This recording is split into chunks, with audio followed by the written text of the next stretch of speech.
네, 오늘 말씀의 제목은 바울의 자기 변호입니다. 오늘 본문 내용이 바로 그 자기 변론을 하는 건데 그 내용을 가지고 저희들이 말씀을 나눠보겠습니다. 하나님은 수단과 방법을 가리지 않고 바울을 죽이려고 동맹한 무리들로부터 로마 군사들의 호송을 받아 벨리스 총독이 있는 가이사랴로 옮겨가도록 하심으로써 바울을 철저히 보호하셨습니다. 왜냐하면 예루살렘에서 나의 일을 증언한 것 같이 로마에서도 증언하여야 하리라는 주님의 말씀이 바울을 통해서 온전히 이루실 하나님의 계획이었기 때문입니다. 말씀으로 성취해 가시는 하나님의 뜻과 계획은 한 번도 사람에 의해서 방해받거나 좌절되지 않습니다.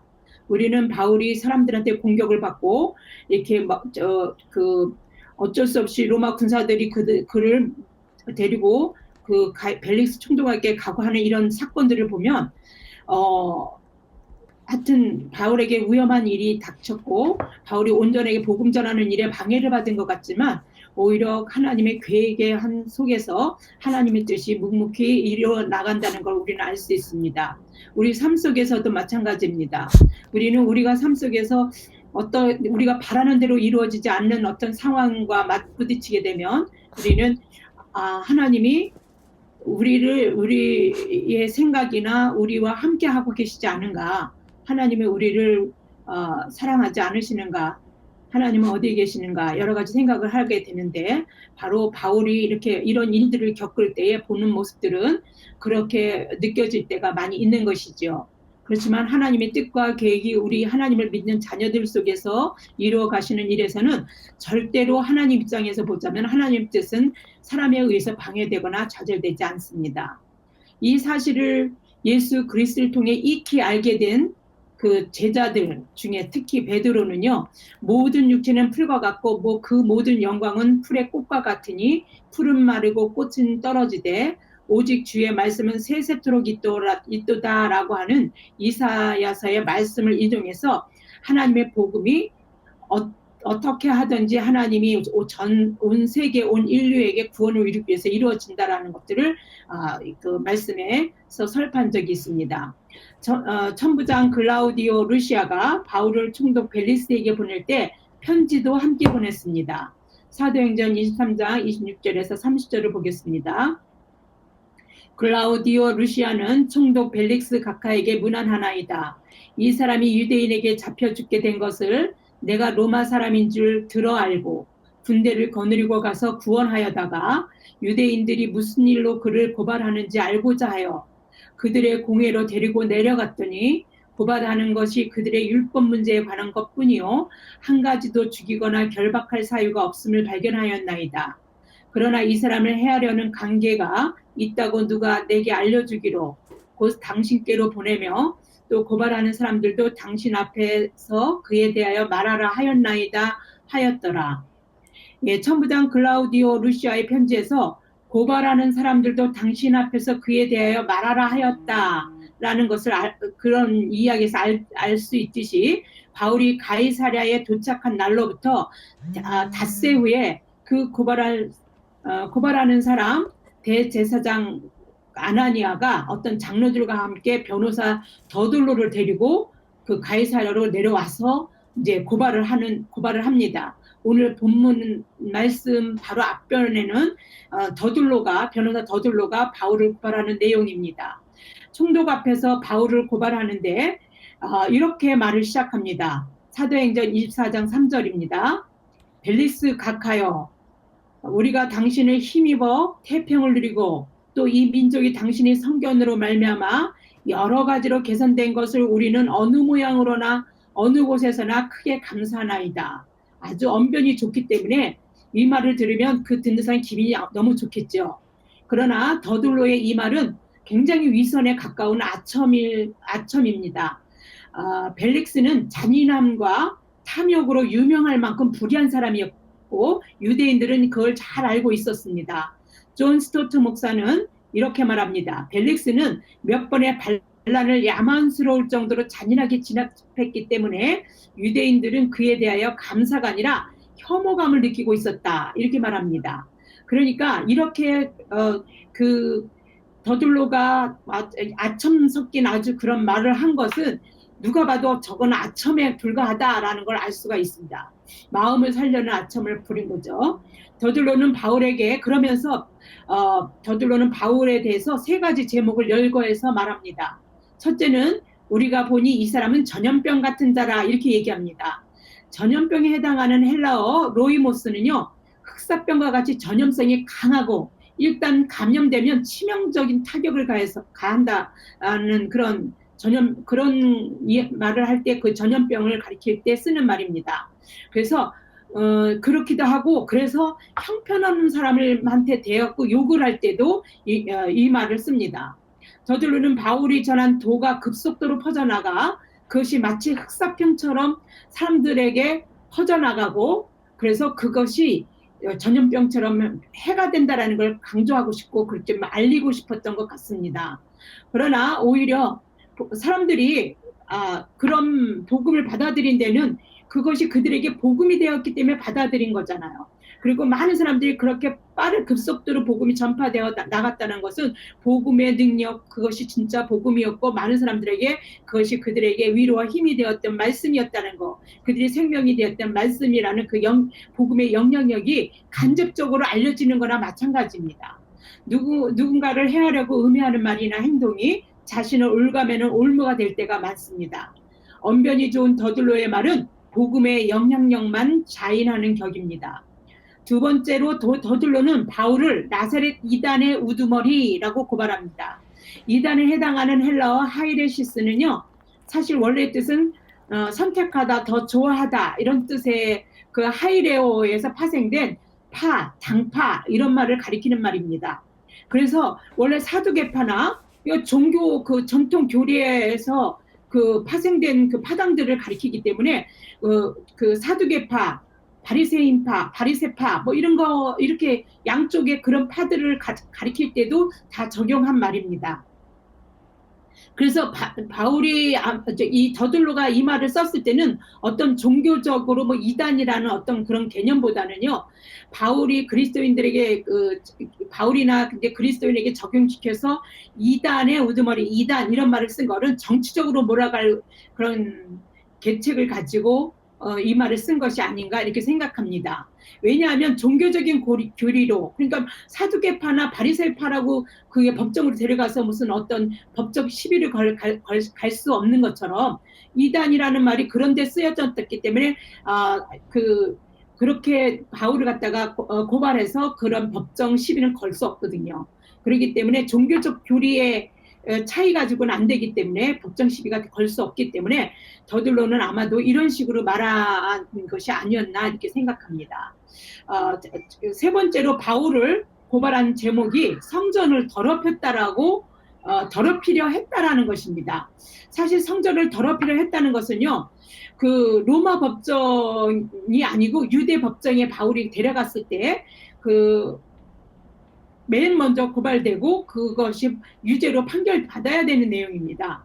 그런데 더들로는 성전을 더럽히려 했다라는 그 죄의 유무를 판결할 수 없다는 것을 잘 알고 있기 때문에 짧게 그냥 고발 내용에다가 덧붙여서 이렇게 슬쩍 얘기를 한 것 같습니다. 그래서 고발을 그가 마무리를 짓습니다. 그 고발 내용을. 그런데 인정받는 내용은 아니지만 어떤 사본에는 그래서 유대인들이 바울 문제를 스스로 처리하려고 했으나 천부장이 바울을 빼앗아 갔다라고 더들로가 말이 궁색하니까 바울을 고발할 내용들을 어떻게 이렇게 언변이 좋아서 어떻게 하긴 해야 되겠는데 그 법적인 유죄를 가릴 수 있는 그 죄의 유무를 가릴 수 있는 어떤 그런 게 안 되니까 이런 식으로 고발을 한 것 같습니다. 그래서 이 말을 이제 핑계 삼아서 자기네들은 바울 문제를 유대인들이 스스로 처리하려고 했는데 어쩔 수 없이 천부장이 데려간 것이다. 그래서 좀 그 불평을 로마인들에게 이제 불평을 했던 것 같습니다. 그만큼 바울의 고발 내용이 궁색하고 법적으로는 죄의 유무를 가릴 수 없는 것이 확연히 드러나는 것 같습니다. 언변 좋은 변호사의 궁색한 고발에 대해 바울이 스스로를 변호하는 내용이 바로 오늘의 설교 본문 내용입니다. 바울이 자신을 변호하는 말과 교묘히 죄를 뒤집어 씌워 올가매려는 더둘로의 말을 갖다가 우리가 비교해서 보자면, 우리는 하나님의 자녀들이 진리에 서서 진실함을 드러내야 하는 것이 주님이 영접한 참 그리스도인의 삶인 것을 발견하게 됩니다. 아무리 언변 좋은 겉만 번들하게 해서 고발하려고 하는 거라도 그 안에는 진실성이, 더둘로의 말에는 진실성이 없습니다. 그러나 이제 그런 말도 안 되는 말을 가지고도 하나하나를 논박하면서 자기를 변호하는 말 속에는 하나도 거짓된 게 없이 진실함을 가지고 자기를 변호해 나가는 그 바울의 모습을 우리는 보게 됩니다. 진리가 무엇이든지 상관없이 자신의 생각이나 주장을 받아들이게 하려고 진실함이 상실된 아첨하는 말로 사람의 마음을 사려는 더둘로가 우리 주변에는 너무도 많습니다. 우리 주변에 그런 사람들을 우리는 분별해야 합니다. 그것은 교회 밖에서만이 아닙니다. 사실은 교회 안에서도 마찬가지입니다. 우리 교회 안에서도 얼마든지 더둘로 같은 인간들을 만날 수 있습니다. 그런 더둘로에 대한 바울의 자기 변호는 우리가 그런 사람들을 어떻게 대해야 할지를 알게 합니다. 진실함과 진리가 흔들림 없는 믿음으로 살아가는데 우리에게 좋은 본보기가 될 수 있는 것이고, 그것이 바로 지혜입니다. 그 지혜를 오늘 그 바울의 자기 변호 속에서 우리는 얻게 됩니다. 바울은 고발자들의 주장을 진실함 하나로 논박해 나갑니다. 첫째로 그는 결단코 전염병 같은 자가 아니었다라고 말합니다. 사도행전 24장 11절에서 12절입니다. 당신이 아실 수 있는 바와 같이 내가 예루살렘에 예배하러 올라간 지 열 이틀밖에 안 되었고, 그들은 내가 성전에서 누구와 변론하는 것이나 회당 또는 시중에서 무리를 소동하게 하는 것을 보지 못하였으니, 무슨 그 정도의 어떤 일을 벌리고 여러 가지 그 무리를 갖다가 선동해 갖고서 막 이제 그 전염병 같은 어떤 그런 일들을 갖다가 벌리려고 한다면, 그런 성전을 더럽히고 막 그런 일들을 하려고 한다면 시간이 필요하잖아요. 온 지 얼마 되지도 않아요. 사람을 모으고 그럴 수도 없고. 그래서 바울은 사실 예루살렘에 예배로 온 지가 열일밖에 안 되었고, 성전에서 변론하거나 그런 적도 없어요. 회당이나 시중에게 무리를 소동하게 하는 어떤 그런 일들을 전혀 한 것을 누구도 확인할 수도 없고, 그런 일을 한 적이 없다라는 것을 얘기합니다. 그 사실은 자신이 온 지 얼마 안 됐다는 것과 그 다음에 그런 걸 본 사람이 없다는 것들을 확인해 보면 알 수 있을 것이라고 얘기합니다. 그래서 확인되지 않은 사실로 그냥 포장해서 말하는 더둘로와 확인만 하면 드러난다라고 얘기하면서 자기 있는 사실 그대로를 얘기하는 바울의 말은 누가 봐도 정직성에서 이게 누구의 승리가 될지 판가름이 됩니다. 사실 확인이 될 수 없는 것으로 사람을 미혹하고 현혹할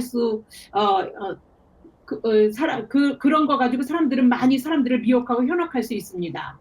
그러나 사실이 아니기 때문에 그 사실이 오래 지속되거나 영원할 수는 없습니다. 그리고 그런 일들은 하나님이 상당히 미워하시는 것에 해당합니다. 잠언에는요, 하나님이 싫어하시는, 미워하는 예니굿까지가 있다라고 그렇게 언급되고 있습니다. 한번 보겠습니다. 잠언서 6장 16절에서 19절입니다. 하나님이 무엇을 미워하고 무엇을 싫어하는지 우리도 알아야죠. 보겠습니다. 여호와께서 미워하시는 것, 곧 그의 마음에 싫어하는 것이 예닐곱가지이니, 곧 교만한 눈과 거짓된 혀와 무죄한 자의 피를 흘리는 손과 악한 계교를 꾀하는 마음과 빨리 악으로 달려가는 발과 거짓을 말하는 망령된 증인과 및 형제 사이를 이간하는 자이니라. 하나님이 이런 것을 아주 싫어한다고 합니다. 근데 이 내용들이 거의 더둘로의 모습, 아니면은 그 바울을 더둘로를 데리고 대동하고 온 대제사장과 장로들, 바울을 이제 고발한 그 사람들에게서 다 보여지는 것들입니다. 그들은 하나님의 마음을 역행하고 있는데 자신들은 하나님의 뜻을 행하고 있다라고 착각하고 그러한 짓을 하는 것입니다. 그래서 그런 역행하는 짓, 이런 것들이 종교적으로 사는 사람들, 신앙심보다는 종교심으로 가지고 종교 생활을 하는 자들의 어떤 특징이 아닌가 이렇게 봅니다. 종교적 교만이라고 볼 수 있죠. 어, 거짓된 혀로 사실 확인도 되지 않는 내용으로 바울을 고발합니다.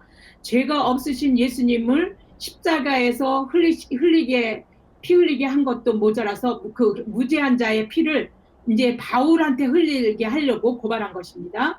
바울이 죄가 없어서 어떻게 그 죄로 올가맬 수 없으니까 그들이 그런 그 악한 행위를 가지고 악한 계교로 악으로 달려가는 그 모양새를 보입니다.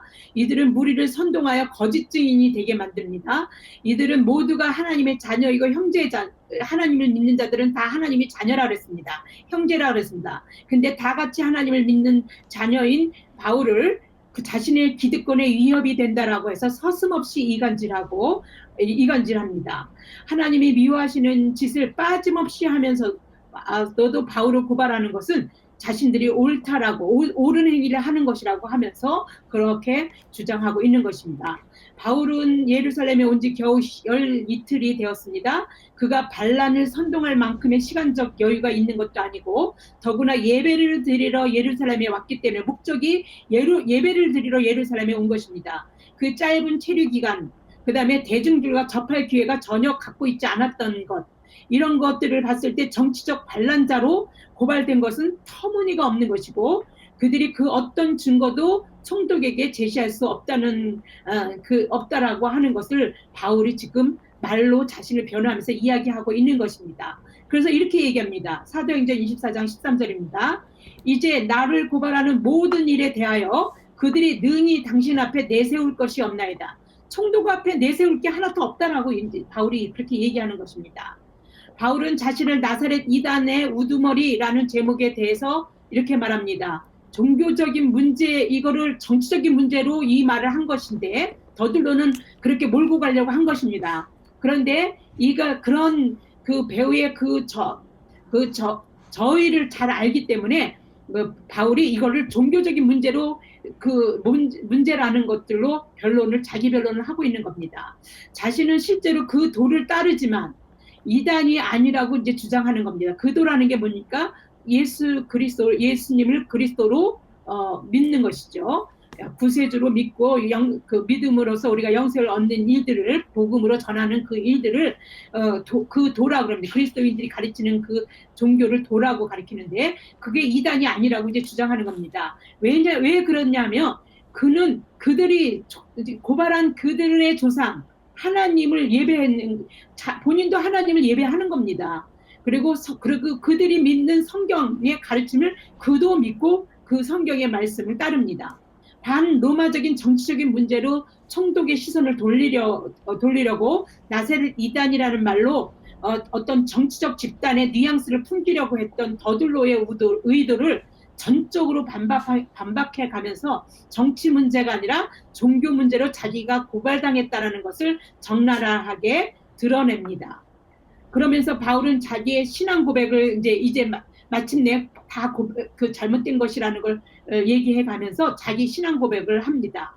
그러나 그 자신의 신앙 고백은 자기만 그들과 다른 하나님을 믿거나 그런 게 아니라 그들이 믿는 하나님을 자기도 믿는 것이다라는 것을 믿는 것, 다른 신을 믿는 게 아니라 그 하나님을 믿고 있다는 걸 주장하는 것입니다.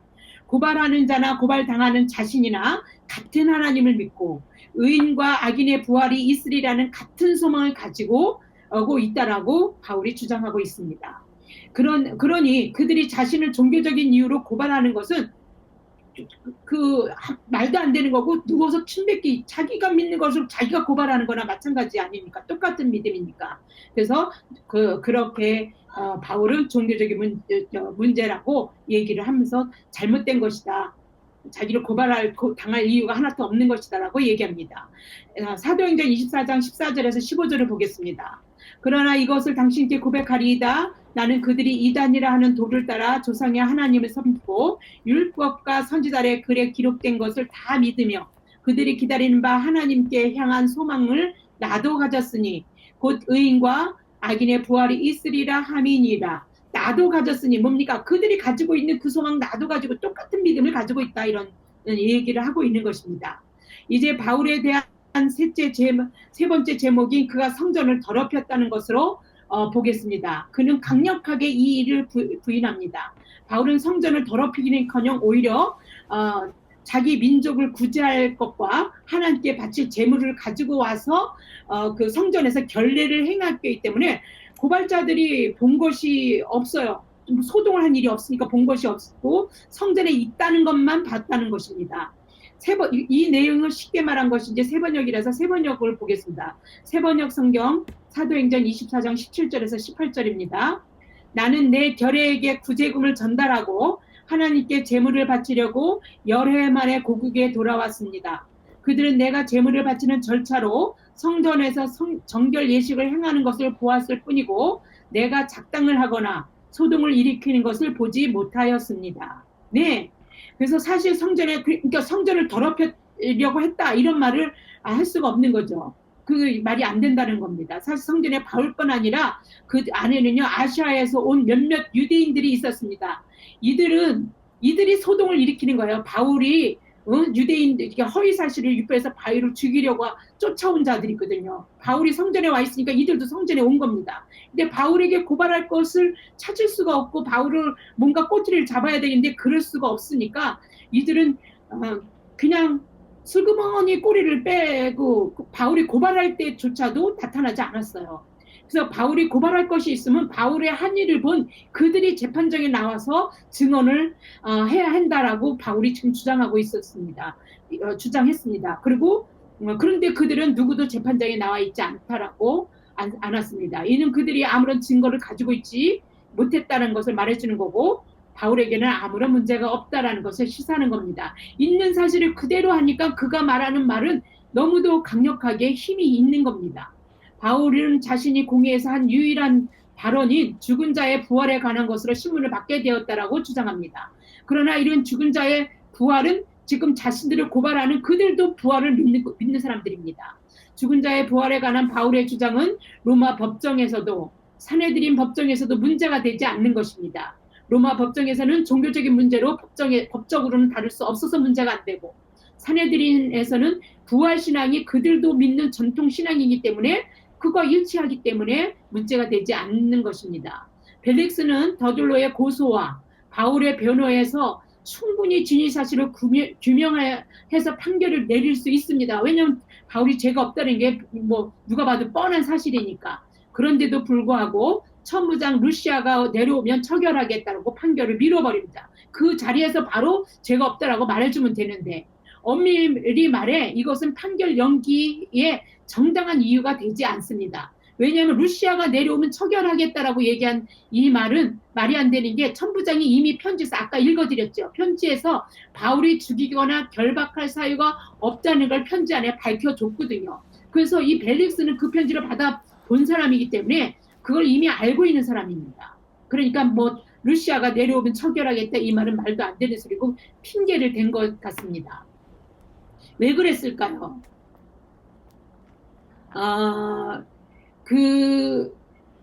이제 바울이 죄가 없다는 것은요, 나중에 저 천부장이 내려오면은 처결하겠다라면서 백부장에게 명령을 내렸는데, 벨릭스가 수감은 명령했는데, 자유로운 출입을 하고, 동료들이 바울을 돌봐주는 것도 다 허락한 겁니다.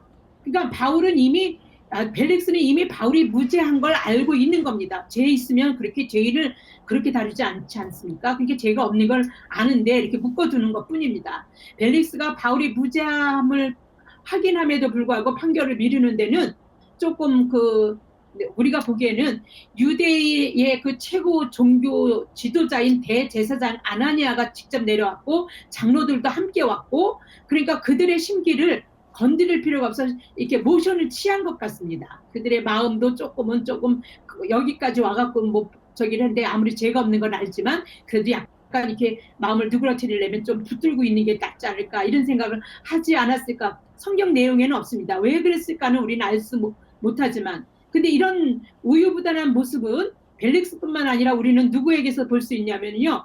빌라도에게서도 우리는 볼 수 있습니다. 빌라도는 예수님에게서 죄를 찾을 수 없는데도 불구하고 그 죄를 발견할 수 없다라고 그 입으로 얘기하면서 오히려 바나바를 그 죄인 중에 하나 풀어줄 수 있었기 때문에 그 바나바를 너희들에게 풀어주겠냐고 이렇게 물었을 때 사람들이 막 소동을 하면서 예수님을 못 박으라고 얘기했기 때문에 밀란이 일어날까 두려워했다라고 눈치 봤던 그 빌라도의 모습하고 그 장로들이나 그 유대 그 최고 지도자 아나니아 대제사장 아나니아의 눈치를 보는 벨릭스나 좀 비슷한 것 같습니다. 한편으로 누가는 본장 그 후반절에서 벨릭스가 바울로부터 뇌물 받기를 은근히 바라고 있다라고 언급함으로써 판결 연기에 또 다른 이유가 되지 않았을까라고 또 추측해 볼 수도 있겠습니다. 그런데 우리가 좀 봐야 될 게 뭐냐면 벨릭스가요 이런 유대인들 오늘 이제 본문의 24장 이제 본문에서 보자면 그 벨릭스가 이 도에 관한 것에 대해서 아는 고로라는 말이 나옵니다. 그 말은 우리가 조금 이렇게 관심 있게 봐야 될 게 벨릭스의 아내 두루실라가요 유대 여자예요. 그러니까 유대 여자이기 때문에 그 아내로부터 아마 듣지 않았을까 싶은데 이 유대 여자인데 누구냐 하면 아그리파 1세의 막내딸이에요. 그리고 아그리파 2세의 누이고 버니게의 자매. 왜냐하면 아그리파 2세와 버니게는요. 우리 좀 있으면 26장에 가면요. 바울이 그 앞에서 자기를 또 변증하는 그 내용이 나오거든요. 그 바울의 이야기를 듣고 싶어 합니다. 아그리파 2세랑 버니게가 그 벨릭스에게 찾아와 갖고 그 얘기를 듣고 싶어 합니다. 그래서 그래서 이 벨릭스의 아내 그가 이제 유대 여자이고 그런 사람이라는 것을 알기 때문에 그런 영향에서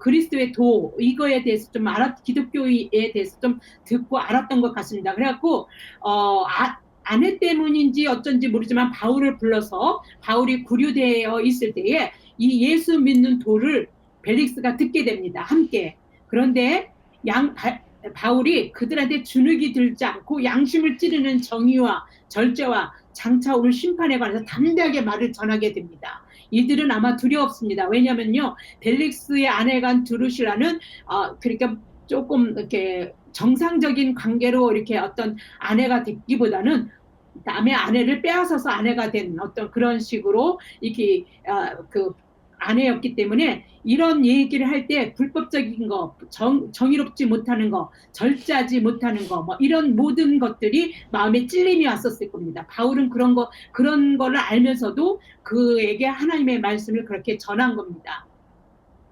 그래서 그런 뭐 장차 올 심판 막 그런 죄를 지은 것에 대한 심판에 대한 걸 담대하게 말씀을 전하니까 두려움을 느끼고 벨릭스가 바울을 물리치고 나중에 듣겠다 합니다. 그런데 이렇게 하면서도 자꾸 바울을 불러서 이야기를 나누게 되는데 왜냐하면 돈을 좀 받고자 하는 마음에서 바울을 불렀다라고 누가는 본문에 그렇게 말을 덧붙입니다. 2년 동안 구류되어져 있었고 벨릭스의 후임 베스도가 부임했지만 벨릭스는 그러면 후임에게 제가 없어서 내가 그냥 그때 그 장로들이나 대제사장이 있어서 그냥 구류해놨어. 그들이 심지어 내가 좀 달래주려고 나쁘게 하지 않게 하기 위해서 내가 했는데 쟤는 없어요. 그러니까 그냥 이참에 풀어줍시다 이럴 수도 있는데 벨릭스는 그 유대인들의 환심을 또 사려고 바울을 그대로 구류해서 그냥 놔둡니다. 예수 그리스도를 부정하고 그리스도인들을 핍박하는 세력과 하나님을 알지 못하는 사람의 손에 맡겨져서 판결을 받아야 하는 위치에서 자신을 변호하고 무죄함을 밝히고 있습니다. 그러나 여전히 구류되어 죄가 없으면서도 풀려나지 못하는 어떤 처지에 있는 바울에게서 우리는 하나님을 볼 수 있겠습니까? 거기에는 하나님이 전혀 개입되어 있지 않은 것 같고 하나님이 우리에게는 보이지 않습니다. 우리에게도 마찬가지인 것 같습니다. 하나님이 숨어 계시는 것 같고 아니 하나님의 말씀을 전하고 복음을 전하는 증거하는 일에서 그런 일이 아니더라도 승승장구하고 풀려나가고 모든 일이 잘 돼야 될 것 같은데 어쩐 일인지 죄가 없다는 걸 다 증명했는데도 불구하고 여전히 붙잡혀져 있는 모습의 그 모습을 봅니다. 그래서 우리가 그런 만약에 바울과 같은 모습이 있으면 하나님은 어디 계십니까? 내가 무엇을 잘못했길래 내가 이런 고초를 겪어야 되니까 우리는 그런 불만을 할 수 있는데 바울은 전혀 우리와 달랐습니다. 그는 그렇게 묶여 있는 것이 하나님의 그 복음에서 그 쓰임에서 그것이 하나님의 뜻 가운데 이루어가는 일이라고 봤습니다. 그래서 그 불유 당하는 것 자체도 그는 그것이 하나님의 뜻이라고 생각했습니다. 그래서 그 안에서 여전히 복음을 전하는 것입니다. 그는 자신의 위치에서 자신에게서 예수 그리스도가 증거되기를 바랐고 불순한 동기로 자신을 부르는 벨릭스 부부에게 그들의 양심을 찌르는 그런 복음을 두려움 없이 말씀을 전함으로써 오히려 그 말씀을 듣는 자가 그 양심에 좀 찔림을 받게 하는 그 정도로 담대하게 복음을 전합니다. 그리고 그런 모습을 볼 때 우리는 진리가 소리 없이 승리하고 있다는 것을 보게 되는 것입니다. 그는 어디에서든지 자신에게서 참 하나님 예수 그리스도를 증거합니다. 그에게는 구류되어져 있는 그런 모습, 자유롭게 살지 못하고 있고 복음을 전하는 데서 받는 고난이나 핍박이나 이런 모든 것들이 불리합니다. 어떻게 하나님 이렇게 하실 수가 있을까? 주의 일을 하고 있는데 주의 말씀대로 살려고 하고 주의 복음을 전하고 있는 사람에게 어떻게 이럴 수가 있을까? 그러나 그거조차도 복음을 전하는 일이라면 바울은 그 모든 것에서 그는 하나님만 드러나면 된다라고 생각하고 살았던 것 같습니다. 빌립보서 1장 20절을 보겠습니다. 나의 간절한 기대와 소망을 따라 아무 일에든지 부끄러워하지 아니하고 지금도 전과 같이 온전히 담대하여 살든지 죽든지 내 몸에서 그리스도가 존귀하게 되려 하나니.